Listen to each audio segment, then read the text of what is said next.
እንደምን አመሻችሁ ተመልካቾቻችን። የዕለቱ ቢዝነስና ምጣኔ ሀብት ዘገባዎች የሚያልፉበት ሰዓት ላይ ደርሰናል። እኔ የዕለቱ ተረኛ አሳላፊ መሐመድ ንጉስ አብዱ አብሬያችሁ ቆይታ አደርጋለሁ። በቅድሚያም የዕለቱ የምንዛሬ ዋጋ፣ የወርቅ ዋጋና የነዳጅ ዋጋ ተከታትለን እንመለስ።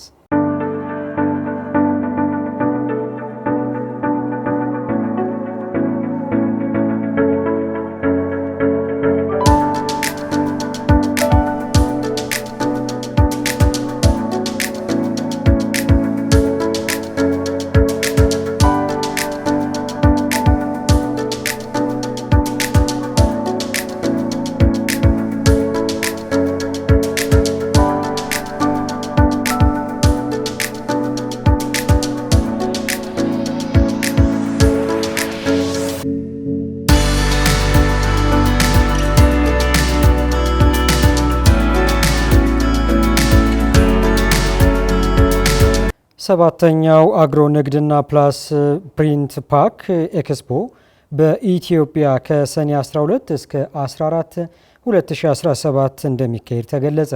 ሰባተኛው አግሮ ንግድና ፕላስ ፓርት ፓክ በኢትዮጵያ ከሰኔ 12 እስከ 14 2017 ዓ.ም እንደሚካሄድ በዛሬው ዕለት ግንቦት 26 2017 ዓ.ም የኢንዱስትሪ ሚኒስቴር ለመገናኛ ብዙሃን በሰጠው ጋዜጣዊ መግለጫ ይፋ አድርጓል። በኤክስፖ ከ14 ሀገራት በላይ እና ከ140 በላይ የምርት አቅራቢዎች እንደሚሳተፉ ተመላክቷል። ቴዎድሮስ ፍቅሩ ያዘጋጀው ዘገባ መስከረም አዲሱ እንደሚከተለው ታቀርበዋለች። በኢትዮጵያ በተለያዩ አካባቢዎች በርካታ ምርቶችን የሚያመርቱና ብዙ ሰራተኞችን የሚይዙ የተለያዩ ኢንዱስትሪ ፓርኮች አሉ። ከነዚህ መካከል አራቱ በአግሮ ኢንዱስትሪ ፉድ ወይም የምግብ ማቀነባበሪያ መሆናቸውን የኢንዱስትሪ ሚኒስቴር ሚኒስትር ዴኤታ ዳንኤል ኦላኒ በዛሬው ዕለት ለመገናኛ ብዙኃን በሰጡት መግለጫ ላይ መናገራቸውን አሻም በታደመችበት ሰምታለች። ሀገራችን ኦልሞስት ከ28 29 አካባቢ ኢንዱስትሪ ፓርኮች ወደ ስራ ከገቡት መካከል አራቱ የኢንተግሬትድ አግሮ ኢንዱስትሪ ፓርኮች ናቸው። ግብርና መሰረት ያደረገ ምግብ መሰረት ያደረገ አራት ኢንተግሬትድ አግሮ ኢንዱስትሪ ፓርኮች ተገንብተው ሶስቱ ወደ ስራ ገብተዋል። አንዱ ፕሮጀክት ሌቨል ላይ ነው ያለው። ሶስቱ ወደ ስራ የገቡት ምንድን ነው ያላቸው የሚለውን አንዳንድ ነጥቦች ለማንሳት አንዱ መሰረተ ልማት አለው። የፓወር አለው፣ መንገድ አለው፣ ትሪትመንት ፕላንት አለው፣ ውሃ አለው፣ ሌሎች ማዘጋጃዊ አገልግሎቶች እዛ ይገኛሉ ማለት ነው። በተለይም ከምግብ አግሮ ኢንዱስትሪ ማቀነባበሪያ ጋር የሚሰሩ የውጭም ሆኑ የሀገር ውስጥ ድርጅቶችና ኢንቨስተሮች አስፈላጊውን መሰረተ ልማት ማለትም እንደ ባንክ፣ መንገድ የመሳሰሉት መሰረተ ልማት ተሟልቶላቸው በተለይ 3 አምራቾች ወደ ስራ መግባታቸውን ሚኒስቴር ዴኤታ ማብራሪያ ሰጥተዋል። ከ500 በላይ የሚሆኑ ኢንቨስተርስ ፍላጎት አሳይቷል። በተለይ ይርጋለም፣ ቡልቡላ ኢንተግሬትድ አግሮ ኢንዱስትሪ ፓርኮች፣ ቡሬ ኢንተግሬትድ አግሮ ኢንዱስትሪ ፓርኮች ከ500 በላይ በአጠቃላይ ገብቶ ለማልማት እዛ ፋብሪካ ለመትከል ለማምረት ቃል ገብቶ ፍላጎት አሳይቷል። ከነዚህ 500 በላዮች ደግሞ ከ120 በላይ ደግሞ ከሶስቱ ከፓርክ ኮርፖሬሽኖች ጋር ስምምነት ገብቷል። ስለዚህ ወደ ስራ ይገባሉ ማለት ነው። በመቀጠል ከ120 ውስጥ ደግሞ 12 ፋብሪካዎች ፓርክ ውስጥ ገብተው ወደ ማምረት ስራ ኦልሬዲ ኮሚሽን ጨርሰው በተጨባጭ ወደ ማምረት የገቡት ኢንዱስትሪዎች አሉ ማለት ነው። በሀገሪቱ ውስጥ ከቆሻሻ ብክለት ጋር በቀጥታ የሚያያዘው በዋናነት የፕላስቲክ ምርቶች ናቸው። እነዚህን የፕላስቲክ ምርቶች በዋና ግብዓትነት ባንጠቀማቸው ለእቃ መያዣነትና ማሸጊያነት ጥቅም ላይ ይውላሉ። የኢንዱስትሪ ሚኒስትር ዴኤታው በዚህ ላይ ከፕላስቲክ ምርቶች ጋር በተያያዘ 2 ረቂቅ አዋጆች በቅርቡ እንደሚጸድቁ አስረድተዋል። የፕላስቲክ ሪሳይክሊንግ ስትራቴጂ ተዘጋጅቶ ኦልሞስት ሊጸድቅ የተቃረበ ስትራቴጂ ነው። ፕላስቲክ እናስገባለን ዳምፕ እንሆናለን እንጂ ፕላስቲኩን ከዛ በኋላ ምን እንደሚሆን የጄኔሬሽናል ጉዳይ ነው። ይሄ በጣም ክሪቲካል ጉዳይ ስለሆነ እሱን በምን መልኩ ሪሳይክል እናደርጋለን፣ በየከተማው በየጥሻው የሚገኝ ፕላስቲክ ለምን ጥቅም መሆን አለበት፣ ወደ ሪሶርስ መደረግ መሆን አለበት በሚል ስትራቴጂው ይሄንን ታርጌት ያደረገ ስራ እየተሰራ ነው። ሁለተኛና ዋናው ደግሞ በኢንዱስትሪ ሚኒስቴር የተደረገ አንድ ጥናት አለ። የምርምር ውጤት ባለፈው ዓመት ይፋ አድርገን ነበረ። የወረቀት ምርት ወረቀት በአብዛኛው ፕላስቲክን ሊተካ የሚችል ምርት ነው። በአብዛኛው ፕላስቲክን የማይተካበት ኢንቫይሮንመንት ደግሞ አለ።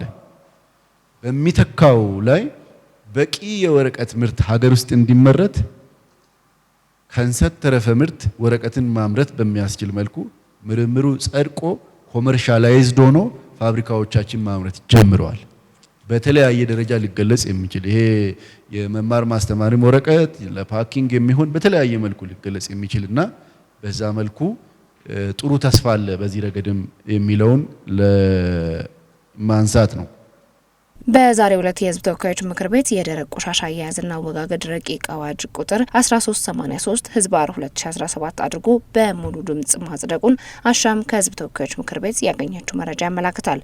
ኢትዮጵያ አንዷ ከአፍሪካ ትልቅ የተባለ የምግብ መጠን አስመጪዎች መሆኗም በመርሃ ግብሩ ተጠቁሟል። ቻይና በአፍሪካ ውስጥ ኢንቨስትመንቷን የማስፋፋት እቅድ እንዳላት ገለጸች።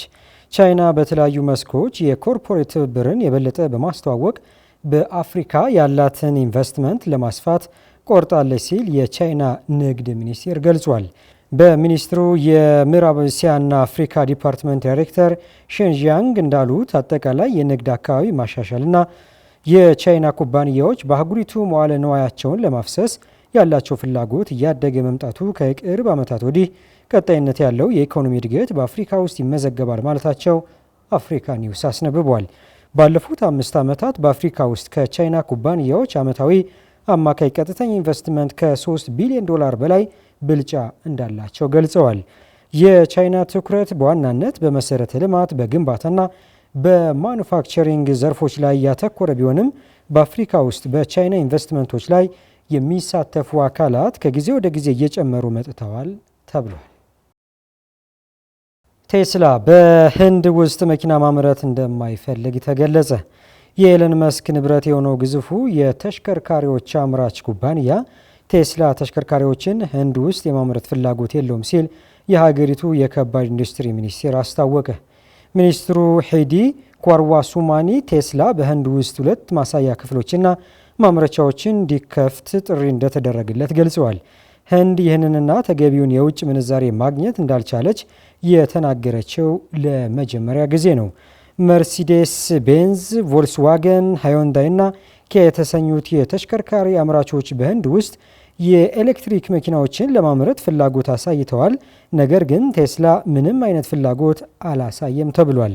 ሌላ ባለስልጣን የህንድ የዜና ወኪል ለሆነው ፕሬስ ትረስት እንደተናገሩት የቴስላ ተወካይ በመጀመሪያ ዙር የባለድርሻ አካላት በአምራችነት መርሃ ግብር ውስጥ ተሳትፈዋል። ነገር ግን የሁለተኛው እና የሶስተኛው ዙር መርሃ ግብር ውስጥ አልተሳተፉም ሲል የዘገበው ቢቢሲ ነው። ተመልካቾቻችን የዕለቱ ቢዝነስና ምጣኔ ሀብት ዘገባዎች በዚሁ ተጠናቀዋል። አብራችሁን ስለነበራችሁ ከልብ አመሰግናለሁ።